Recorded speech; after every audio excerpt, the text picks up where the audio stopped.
Halo, selamat malam. Bertemu lagi dengan saya Boro. Boro di sini ada Boro, jangan lari. Selamat malam buat para penonton Rubarpod. Pastinya sudah kita lihat ya episode sebelumnya, banyak tema yang sudah kita bahas, sangat-sangat menarik untuk kita bahas dengan tema-tema yang baru. Jadi terus saksikan Rubarpod di channel YouTube Politeknik NSC setiap hari Rabu jam 8 malam, teman-teman ya. Dan jangan lupa subscribe dan like-nya. Ditunggu, jangan lupa ya.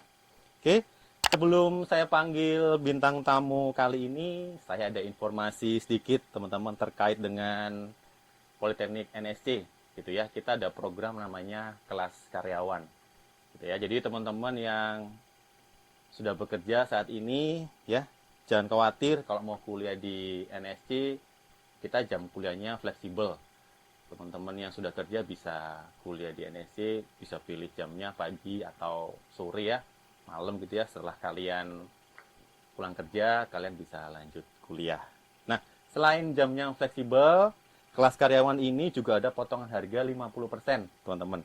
Jadi untuk potongan program dan sebagainya yang terkait dengan program-program di NSC lebih lanjut dan syarat ketentuan juga berlaku, kalian bisa lihat infonya di sosial media kami ya, dan di website Politeknik NSC Surabaya. Itu semua jelas informasinya ada di sosial media kami dan di website kami. Oke, untuk tema podcast kali ini teman-teman, yaitu tentang angkutan muda versus AI ya. AI maksudnya artificial intelligence gitu ya. Kalau bicara soal AI atau AI gitu ya, artificial intelligence di dunia akuntansi sekarang pasti sudah banyak. Jadi teman-teman akuntan pasti sudah banyak dibantu dengan teknologi ya, dengan artificial intelligence, bagaimana teman-teman akuntan akan memprogram, akan memproses datanya seperti apa, sudah banyak dibantu dengan teknologi. Tapi saya bukan expert di bidang ini, teman-teman ya. Nanti ada bidang tamu yang sudah sangat-sangat expert, sangat-sangat luar biasa pengetahuannya tentang AI. Oke, kita panggilkan bintang tamu kita, Ibu Yustin Nur Faisah, STRAK, MAK. Beliau ini merupakan dosen D3 Akuntansi Politeknik NSC Surabaya. Monggo, Bu Yustin.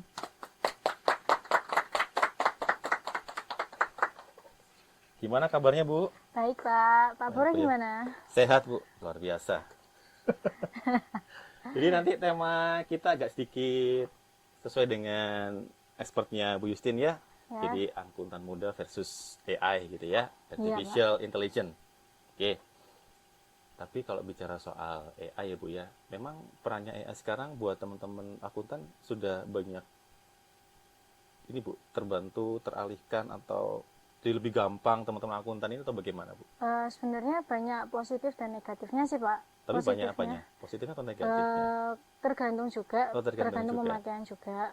AI ini sebenarnya kenapa dari segi positifnya itu, Pak, karena pekerjaan kita itu akan lebih efektif dan efisien. Terus Baik. serta menghindari human error. Jadi ataupun juga menghindari praktik-praktik fraud nakal yang seperti itu. Jadi Baik. lebih terintegrasi lah seperti itu. Oke, baik. Jadi untuk pemrosesan datanya ini dari teman-teman akuntan akan pasti banyak terbantu dari sisi safety-nya ya Bu ya. Iya, Jadi benar. tidak ada kecurangan dan sebagainya. Jadi Iya, mereka benar. banyak terbantu di situnya ya. Iya, sama proses bisnis akan lebih cepat, Pak, seperti itu. Akan prosesnya lebih cepat gitu ya. Tapi memang nanti AI-nya atau kecerdasan buatan ini pasti pengaruhnya dalam dunia industri keuangan khususnya di akuntan muda. Kalau dulu akuntan yang senior itu kan pasti nggak kenal AI nih Bu ya. Iya, Pak, benar. Apalagi kalau zaman-zaman akuntan yang sudah senior gitu pakai AI ini juga pasti mereka harus belajar lagi gitu kan. Lagi. Itu mudah nggak sih Bu? Lebih Eh, kalau untuk akuntan yang lebih senior itu mereka biasanya bagaimana? Apakah juga menerapkan AI? Kalau kita lihat, kalau istilahnya akuntansi tradisional, Pak. Kalau Betul. akuntansi tradisional kan mulai dari kita mencatat bukti Betul. sampai Manual ya, Bu, ya? iya, manual, Betul. masih manual. Tapi mungkin sekarang akuntan-akuntan mungkin yang generasi-generasi lama itu mungkin harus beradaptasi juga Pak. Karena apa? Karena kita semua data apapun transaksi kan sekarang lebih ke digitalisasi. Betul. Makanya perlu adanya yang namanya AI. Jadi tapi di sini juga perlu juga diwaspadai nanti kelemahannya yaitu satu, yaitu adanya cybercrime itu tadi. Oh, cybercrime. Iya, Jadi seperti kebocoran itu, Pak. data Iya, itu pasti juga ada kemungkinan ada. lolos ya Bu ya. Iya. Dan ada ya. Oke. Terus tantangannya Bu buat akuntan muda nih, gitu ya, dalam mengintegrasikan AI di praktik mereka, gitu ya. Karena mereka juga sudah lebih dimudahkan tentang pemrosesan data, kemudian tentang semua yang berkaitan dengan akuntansi, mereka juga sangat-sangat dimudahkan. Nah, tantangannya gimana buat mereka? Jadi para akuntan muda ini Pak pertama harus mempunyai sikap yang kreativitas yang tinggi. Kenapa? Meskipun ada AI, tapi di sini kan nanti adanya proses pengolahan data atau penginterpretasian. Meskipun data kita masukkan, tapi di sini kan perlu adanya suatu penganalisan data yang lebih akurat lagi, sehingga laporan keuangan yang dihasilkan juga semakin bagus. Terus di sisi lain juga kan nanti ada pengambilan keputusan Pak, yaitu kalau seorang akuntan kan suatu saat kan mungkin jadi seorang manajer juga. Betul. Nah itu juga harus menginterpretasikan hasil yang dihasilkan oleh AI itu tadi, sehingga juga membantu lah untuk pengambilan keputusan itu seperti apa. Terus yang ketiga itu juga para akuntan muda ini juga harus paham dengan atau lebih apa ya istilahnya mengerti di bidang tertentu juga. Semama kan sekarang ada namanya audit juga. Audit itu terus kan ada yang namanya digital forensik. Jadi harus paham. Jadi kalau kita seorang mahasiswa ya, apalagi akuntan muda itu nanti calon-calon akuntan ini kan juga bukan hanya harus mengejar nilai saja, tapi harus mampu di suatu bidangnya. Jadi itu akan menjadi nilai plus sehingga tidak akan tergerus oleh AI. Jadi istilahnya lebih banyak mendapatkan lapangan pekerjaan gitu Pak daripada nanti di AI-nya digantikan oleh AI. Jadi banyak fokus bidangnya nanti di prodi akuntansi ini ya Bu ya? Iya Pak. Biasanya apa aja Bu Justin? Kalau di akuntansi sendiri di mahasiswa kami Pak itu nanti akan diajari namanya pemrograman digital. Jadi memasukkan laporan melalui digitalisasi komputer gitu Pak. Mereka diajarkan juga iya Pak, seperti itu. Laporannya di digital ya? Iya, terus nanti juga selain dari menginput laporan, tapi kita ada juga nanti pengauditan. Bagaimana kita menjadi auditor forensik seperti itu nanti. Itu yang paling berat di audit forensik ya Bu? Iya, karena nanti yaitu menghindari data-data yang kita masukkan nanti terjadi kayak cybercrime seperti itu Pak. Makanya nanti kita ajari bagaimana langkah-langkahnya menginput dan mengantisipasi agar tidak terjadi kebocoran data. Oke, terus sudah sampai ini ya, input sampai dengan antisipasi kalau terjadi kesalahan ini ya, bocor dan sebagainya ya. Iya, Oke, terus gini Bu, untuk akuntan muda, bagaimana mereka ini memanfaatkan AI untuk meningkatkan efisiensi dan akurasi dalam pekerjaannya mereka? Oh ya, tadi kan dari segi digitalisasi ya Pak, terus habis itu bisa juga nanti dibuat di akuntansi manajemennya. Jadi sekarang kan apalagi perusahaan-perusahaan kan memanfaatkan CSR atau nanti menghitung biaya yang akan dikeluarkan untuk government-nya seperti apa. Nah, AI ini juga sangat membantu Pak. Jadi kita inputkan data, nanti berapa sih yang harus kita atau perusahaan keluarkan untuk membayarkan CSR tersebut. CSR. Iya, seperti itu. Terus ya tadi itu yang paling penting yaitu adanya akuntansi forensik digital itu. Dana CSR pun itu juga dihitung Pak, ya, Bu, ya? Bisa melalui AI juga. Bisa melalui AI juga. Berarti ada komposisi perumus hitungannya gitu? Iya, tahu ada. Bu ya? Itu biasanya kan kalau bisa... dari company atau perusahaan itu kan kalau untuk dana CSR mungkin biasanya ada yang persentase gitu ya, berapa persentase dari keuntungannya mereka. Itu pun bisa akan Pak dihitung dari AI dari akuntansi juga? Iya bisa. Jadi bisa. Memanfaatkan ISG kan sekarang yang lebih tren kan ISG juga. Jadi di AI itu diprogramkan nanti berapa yang untuk environment-nya berapa, solusinya berapa, governance-nya berapa, seperti itu bisa nanti dihitungkan biaya-biayanya seperti itu. sudah lebih enak sebenarnya Bu ya. Iya, lebih enak, Jadi tapi akuntan muda nggak perlu repot-repot mikir ya. iya, tinggal masukkan berapa Tinggal yang harus masukin ininya dikeluarkan. berapa gitu ya. Jadi kalau zaman akuntansi yang senior agak lebih sulit kan, Lebih karena sulit. manual mereka Iya, ya. makanya Gitu ya. sebenarnya meskipun ada AI ini jangan khawatir Pak untuk akuntan muda. Kenapa? Ya mereka nggak akan terganti karena harus mengikuti gitu loh. Ikutin, Iya, betul. Dan memang diharapkan kalau sudah ada AI, teknologi, teman-teman akuntan muda ini juga lebih kerjanya lebih efektif, enak. Iya, efisien gitu ya Bu ya, lebih cepat gitu iya. ya. Nah, jadi kemudian ini Bu, kalau untuk meningkatkan kreativitas sama strategi gitu ya. Mm. Jadi teman-teman akuntan muda ini gimana nanti dari penggunaan AI bisa meningkatkan kreativitas dan strateginya mereka ini sampai sejauh mana sih? Mungkin dengan adanya AI atau artificial intelligence mereka punya strategi-strategi yang berbeda untuk dalam menghadapi customer corporate atau perorangan. Jadi treatmentnya seperti apa? Biasanya ada nggak dengan Kalau penggunaan AI? kalau biasanya untuk menghadapi seperti itu Pak, diadakannya mungkin pelatihan Pak. Jadi Oh, kan, pelatihan ya. ya sehingga mereka tidak ketinggalan gitu Pak dengan atau istilahnya gaptek dengan teknologis. Makanya masing-masing perusahaan kan sekarang didanakan untuk para akuntannya itu untuk mengikuti kayak ya pelatihan itu tadi, digitalisasi atau mungkin apa. Jadi sehingga asah mereka untuk kreativitas untuk mengambil suatu keputusan tuh akan lebih menguntungkan pihak perusahaannya seperti itu. Baik. Memang kalau untuk dari tingkat perkembangan AI khususnya di dunia akuntansi ini memang cepat kah Bu? Atau memang berubahnya sangat cepat karena memang dunia akuntansi ini kan kadang kalau aku lihat kan tidak terlalu signifikan kan perubahannya dibanding teman-teman yang dulu akuntansi yang dulu akuntan dulu kan ya. Praktisi ya Pak, kalau saya sebagai praktisi itu sekarang mulai juga untuk kayak semua mengaudit itu Pak atau membuat laporan keuangan sekarang lebih ke digital forensiknya itu karena apa? Soalnya rata-rata transaksi ataupun rata-rata kerjaan itu sekarang melalui komputer, melalui database-nya data. Mungkin dari transfer kan juga melalui digital juga. Jadi sekarang lebih cepatnya ke situ juga. Jadi lebih ke dominan ke audit forensiknya sekarang itu. Atau digitalisasi auditnya itu lebih berjalan ya? Cepatnya ya ke sana. Okay. Bicara soal audit forensik. Ya. Bu ya. Berarti ini kalau terjadi suatu case atau masalah. Iya. Betul ya? Benar.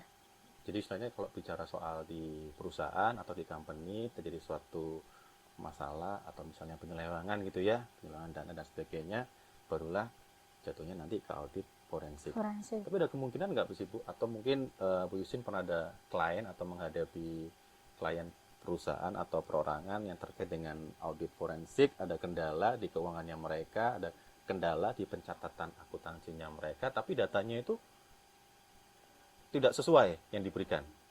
Berarti kan kita sebagai ibu, sebagai akuntan ini kan harus cari data ini kan, gali data sendiri dan sebagainya, karena memang data yang diberikan sama perusahaan ini kadang-kadang nggak sesuai lah Bu. Iya benar. Pernah nggak Bu? Pernah sih Pak. Kalau dari saya sendiri tuh pernah dapat klien. Betul. Jadi dia tuh sebenarnya sudah diarahkan tuh ke digitalisasi karena apa? Keuangan mereka rata-rata fintech. Jadi uangnya masih berupa ya sudah berupa digital jadi gitu.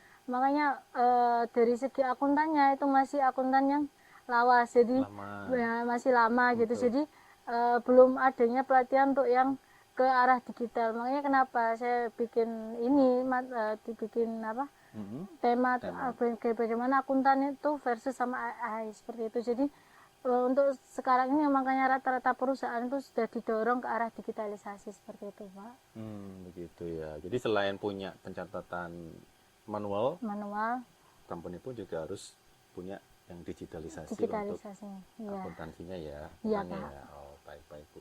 Kemudian ini Bu, kalau untuk AI gitu ya, artificial intelligence, ini untuk bisa nggak sih Bu mengubah paradigmanya dari yang tradisional ke teman-teman yang teknologi dalam pendidikan akuntansi muda? Jadi paradigmanya bisa dirubah nggak? Untuk ada beberapa, kan tergantung orangnya Pak. Betul. Tapi rata-rata sekarang tuh sudah mau mengikuti perkembangan zaman. Jadi yang generasi lama ini sudah apa ya, istilahnya harus dituntut harus paham melek teknologi lah gitu. Jadi Tapi kalau anak sekarang pasti melek teknologi kok. iya, Ya. iya Pak, Nggak usah disuruh, nggak usah mereka disuruh, sudah sudah melek paham. lah, betul, Iya, udah paham gitu ya. Jadi kalau untuk dunia artificial intelligence, mereka pasti keinginan belajarnya pasti lebih kuat gitu ya, benar, dibanding Pak. teman-teman yang lebih Generasi senior gitu lama, ya, ya. lama ya, betul-betul. Jadi untuk perubahan paradigmanya memang tetap harus kita sampaikan ke mereka bahwasanya ini loh kegunaan daripada AI buat Ya, pekerjaan kalian di dunia akuntansi gitu ya Bu ya. benar. Nah, untuk preparation Bu, untuk prepare buat teman-teman generasi mendatang untuk menghadapi perubahan ini seperti apa, khususnya di dunia AI? Pertama-tama ya mungkin harus mengerti apa itu AI dulu. Betul. Terus selain itu juga mereka harus paham juga isinya itu apa AI itu. Terus manfaatnya apa. Jadi mereka selain belajar di kampus, tapi juga mereka kayak mengikuti kayak pelatihan-pelatihan yang mendukung atau mensupport, atau juga mungkin bisa melalui kayak ada sertifikasi khusus Pak. Jadi nanti bisa mereka kan punya skill itu, jadi mereka sudah bisa menghadapi untuk ke arah selanjutnya seperti itu. Berarti memang sekarang ini di dunia akuntansi hampir sebagian besar sudah teralihkan ke teknologi ya Bu ya? Iya Pak, Gitu ya. Jadi sudah. untuk yang berbau manual masih, misalnya pencatatan nota dan sebagainya yang manual juga sudah jarang gitu ya. Sudah jarang Jadi Pak. semua sekarang sudah digitalisasi, teknologi, jadi kita lebih gampang gitu ya.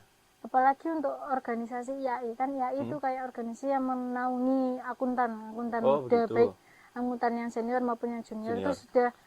sudah mengarahkan atau mengadakan kayak istilahnya dia itu mengadakan kursus atau pelatihan gitu, sertifikasi, sehingga para akuntan ini sudah siap menghadapi di dunia kerja itu sendiri. Itu wajib Bu sertifikasinya buat akuntan? Ada beberapa yang mewajibkan, Hmm, ada juga yang ya udah kalau kamu mau ikut ya yuk gitu difasilitasi fleksibel oleh gitu ya. IAI seperti itu. Oh, jadi ada yang wajib, ada yang tidak. Tidak. Oh, tapi memang digitalisasi yang berbau sertifikasi ini memang ada kriterianya nggak Bu? Ada sub-subnya gitu? Apakah memang tergolong semua AI umum akuntansi ini harus kalian ikuti, atau memang khusus audit teknologinya seperti ini, sertifikasinya seperti ini, khusus pencatatan seperti ini? Itu atau memang overall sama, atau ada bidang-bidangnya lagi? Ada bidang-bidangnya lagi Ada Pak. bidang-bidang Kalau lagi. yang wajib mungkin ya untuk pencatatan mulai Pencatatan. dari menjurnal sampai jadi laporan keuangan itu mungkin Itu wajib. diwajibkan oleh IAI, karena apa ya, karena kita outputnya nanti laporan keuangan. Standarnya itu ya. Iya, Betul. tapi kalau untuk yang audit itu untuk mungkin sebagai seorang auditor mungkin ada kewajiban tersendiri harus paham, tapi untuk para akuntan tuh nggak diharuskan, tapi harus mengerti juga Gitu. Jadi tergantung nanti mereka teman-teman akuntan yang terjunnya mau yang kemana gitu ya. Oh, baik-baik Bu. Terus ini Bu, apakah ada etika khusus nggak buat akuntan muda dalam penggunaan AI bagi praktek kerjanya mereka nanti? Tentunya harus ada Pak, karena apa, meskipun AI ini ya, meskipun kan mereka tahu oh ini nanti modelnya seperti apa, tapi kan bisa jadi kalau yang tidak beretika itu kan nanti juga bisa melakukan fraud dari sisi lemahnya AI Betul. ini. Jadi apapun kerjanya kan mesti juga ada istilahnya kode etiknya atau etika sendirinya untuk dalam penggunaannya seperti itu. Ada kode etiknya berarti? Ada Pak. Kode etiknya seperti apa Bu? Jadi Kalau boleh tahu. jadi berupa kayak nanti aturan-aturan penggunanya. Jadi seperti gimana sih seorang akuntan itu dalam menerapkan AI dalam pekerjaannya seperti itu Pak. Jadi istilahnya ada diatur sendiri juga. Oh, ada aturan-aturannya, rulesnya ya. Iya. Oke, yang menggunakan AI ya. Jadi tidak boleh sembarangan ya Bu. Tidak boleh sembarangan Pak. Meskipun kan Pokoknya datanya jangan bocor gitu ya. iya. Oke. Terus untuk ini Bu, manfaat tadi udah disampaikan Ibu tentang manfaat, resiko gitu ya. Manfaat resikonya buat akuntan muda dalam mengandalkan AI ini dalam mengambil keputusan keuangan bagaimana Bu? Ya itu tadi Pak. Jadi selama kita AI itu tadi kan ya itu banyak manfaatnya juga, tapi gimana caranya nanti seorang akuntan tuh jangan sampai lah kalau sudah tahu mainaknya, tapi jangan sampai istilahnya melakukan kecurangan dari sisi yang lemahnya AI itu. Begitu. Jadi jangan sampai kelemahan AI ini dijadikan senjata untuk senjata ya. melakukan fraud. Tapi kadang-kadang memang gitu, Bu. Iya Pak. Apalagi berbau pencatatan, keuangan, akuntansi itu kadang-kadang sangat-sangat Bahaya. bahaya gitu ya. Baik-baik. Terus sama ini Bu, kolaborasi gitu ya, kolaborasi antara penggunaan AI dengan ilmu yang dipunyai sama teman-teman akuntan gitu ya. Apalagi akuntan muda, penggunaan AI-nya pasti sangat-sangat besar dibanding teman-teman yang sudah senior gitu ya. Benar. Ada nggak sih Bu dalam memberikan layanan ke klien, apakah klien tuh lebih suka teman-teman akuntan yang mengkombinasi antara AI dengan ilmunya mereka, atau ada yang saya manual aja deh Pak, Mas, Bu, Mbak gitu ya, daripada saya pakai AI ini, waduh resiko nanti bocor dan sebagainya, bisa dihack dan sebagainya. Nah, dalam memberikan layanan ke klien bagaimana Pak? Apakah mereka semua setuju dengan penggunaan AI? Apakah ada beberapa klien juga yang enggak deh, aku yang biasa-biasa manual wae gitu kan? Tergantung juga sih Pak, tergantung perusahaannya. Tapi Tergantung perusahaan. rata-rata itu sudah istilahnya meminta, kadang yang masih manual tuh Pak. Kadang yang memesan ke praktisi gitu. Tolong buatkan aplikasi lah, atau kita buatkan aplikasi yang lebih cepat. Jadi tinggal masukkan fakturnya, nanti sudah keluar jadi laporan keuangan. Betul. Ada seperti itu. Tapi ada juga yang perusahaan yang mungkin sistemnya takut nanti bocor dan lain-lain. Ada juga yang bocor masih ya. manual. Tapi biasanya ya itu tadi, ada yang minta kalau dituntutnya ada beberapa istilahnya relasi mereka kan sudah pakai AI semua. Tapi ada yang ini kan masih kadang mempertahankan egonya itu juga, kadang minta dua. Jadi Minta dua. buat AI juga, nanti buat cadangannya atau antisipasinya biar tidak bocor, jadi ada yang manual seperti itu. Tapi ya kerjanya double nanti Pak. Coba. Tapi baiknya better bikin dua nggak sih Bu, manual sama yang sudah digitalisasi, atau memang anak sekarang ini digitalize manual nggak usah gitu ya? Bagaimana Bu? Tapi kadang juga kalau pribadi saya itu lebih better dua Pak. Jadi nanti Iya. kalau semua mah Saya pun juga better dua ya. iya, Jaga-jaga kan. kalau data hilang teknologi ataupun ya. iya kan kita nggak tahu juga kedepannya seperti apa. Jadi kadang lebih baik buat antisipasi dua. Jadi kadang ada yang online, ada yang offline seperti itu. Jadi biar tidak kehilangan data-data yang penting seperti itu. Baik-baik. Terus ini Bu, peran pimpinan, peran pemimpin gitu ya dalam penggunaan AI gitu ya. Apakah memang penggunaan AI ini harus ditentukan oleh pemimpin, ataukah memang nanti ada masukan dari pihak-pihak lain, atau memang penggunaan ini pure dari keinginan perusahaan atau pemimpin itu sendiri, atau harus setelah konsultasi dengan teman-teman akuntan, bagaimana? Itu memang keputusan dari masing-masing perusahaan, atau ada campur tangan akuntan? Gimana Bu? Biasanya sih Pak, kalau yang klien-klien yang saya hadapi itu biasanya mereka tuh juga ngikut, jadi pemimpinnya itu ikut perkembangan zaman, atau ikut begitu. relasi-relasi mereka. Jadi mereka pengennya apa, ya sudah kita ikuti Iya, gitu ya, gitu. sebagai akuntan Kita ya. sebagai akuntan kan ngikut apa klien gitu kan. Jadi klien mau apa, semua mah yaudah kita buatkan. Tapi ada juga yang ya itu tadi, ada juga yang nggak usah Mbak, kita offline aja, ya udah kita. Kecuali kalau misalnya ada teknologi yang terbaru yang mereka belum tahu, kita sampaikan, siapa tahu mereka bisa pakai dan berminat gitu ya Bu ya.